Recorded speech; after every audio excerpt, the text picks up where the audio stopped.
Hello, ladies and gentlemen, and welcome to Mr. Saucedo's YouTube videos. Today we're going to be looking at the pH scale, but specifically we're looking at strong acids and weak acids, and then strong bases and weak bases. So something that you're probably aware of is that the pH scale measures acidity, right? And so really what it's looking at is the concentration of hydronium ions in a solution. And so a basic fact that you've probably heard 1,000 times is that acids have a pH that's less than 7. Bases have a pH that's greater than 7. Now, these are true in water. So when we're looking at aqueous solutions that are in water, then this is definitely true. Neutral substances have exactly a pH of 7. And the pH scale runs from 0 to 14. A lot of times people forget about the 0 part. They just say, oh, it runs from 1 to 14. But think about it. If 7 is the middle, then we have to have a certain number of increments that are going to be representative of acids and a certain number that are going to be representative of bases, and they should be equal in number. And if you didn't have 0, you'd have less acidic pHs than you would be having more alkaline or basic pHs. Okay, so let's talk about properties that you're aware of already. Acids taste sour. There you go. They burn metal, and they turn litmus paper red. So litmus paper is an old school kind of way of just testing if something's an acid or a base immediately. And I'll show you that, but no one really uses litmus paper anymore. Instead, we use pH paper, which can show a whole range and give you specific pHs, as opposed to just litmus paper, which turns a color and you know, oh, okay, it's less than 7 then, or it's greater than 7, and that's about it. Bases taste bitter, they feel slippery, and they turn litmus paper blue. So here's litmus paper that's been turned blue. Here's litmus paper that's been turned red. So another little fact about acids and bases that is true of strong acids and strong bases are that if you mix together a strong acid and a strong base, then you do what we call a neutralization reaction. And so that's specifically true if you have the same concentration of acid as you do base. So for example, if I have 1 molar hydrochloric acid and I have 1 molar sodium hydroxide, if I mix them together, they would neutralize each other. And the reason why it's called a neutralization reaction is mostly because of what you form. And so in a neutralization reaction, you're always going to form some salt. Now that salt doesn't have to be table salt. In the situation that I did right here, it was table salt that would have been the product. But still, it doesn't have to be. It can just be any ionic salt. And then we have water that is always made as a result. So I wanted to show you what that looks like chemically. And so here's kind of what that looks like. So this was the example I just said. We have aqueous HCl. We have aqueous sodium hydroxide. We're mixing them together, and we get sodium chloride, which is also aqueous, and we get liquid water. So this is what's happening. HCl looks like this. This little green guy is the Cl. This white thing here is the hydrogen. We've got Na, which is this large purple thing, and then OH, that's an oxygen, that's a hydrogen. So notice what's happening is that the Na and the Na and the Cl are bonding together, and so that's making our salt. And then the H is going and attacking the OH here to make water molecules. And so this is what a neutralization reaction typically looks like. And this is what's actually happening if you were looking at the elements in the compounds themselves. All right, so let's talk about strong acids and strong bases. Some acids and bases are way stronger than others. Now, does that mean that they're more dangerous?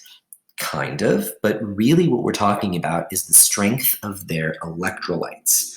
So all strong acids and bases can conduct large amounts of electricity.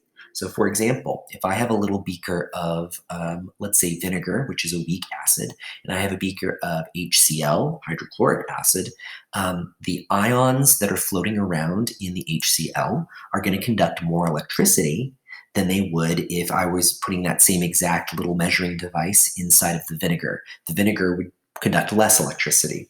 And that's the reason why we call strong acids and bases strong electrolytes, because they conduct more electricity.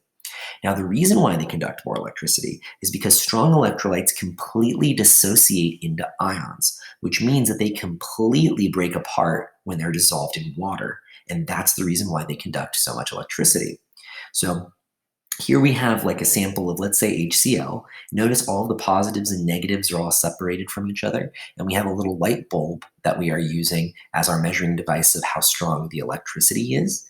And so you can see that we have a very bright light bulb, and that's because all of these ions are floating around in the solution. Now, strong acids and strong bases are always going to be examples of strong electrolytes. Just keep that in mind. Now, what are our strong acids and strong bases? Yes, there are more strong acids and strong bases than these ones, but these are just the ones you need to remember because they are the common ones. So first, we have perchloric acid, HClO4, hydrochloric, HCl, hydrobromic, HBr, hydroiodic acid, HI, nitric acid, HNO3, and sulfuric acid, H2SO4. Now, a question that people always ask is, why isn't fluorine on this list? Right? You have hydrochloric, bromic, and iodic. Those are all halogens. But then we don't see hydrofluoric acid. Hydrofluoric acid, believe it or not, is a weak acid. And one of the strongest cases I can make for why it's not is, remember, fluorine is the most electronegative element on the periodic table, right? Which means that it is going to hold on to whatever it has very, very strongly.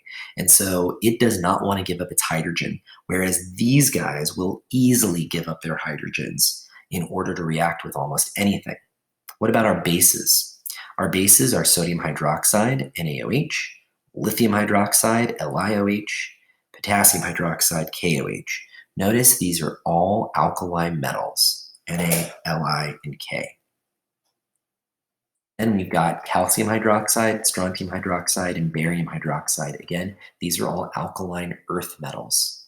Notice they all have OHs, so they are all arrhenius bases.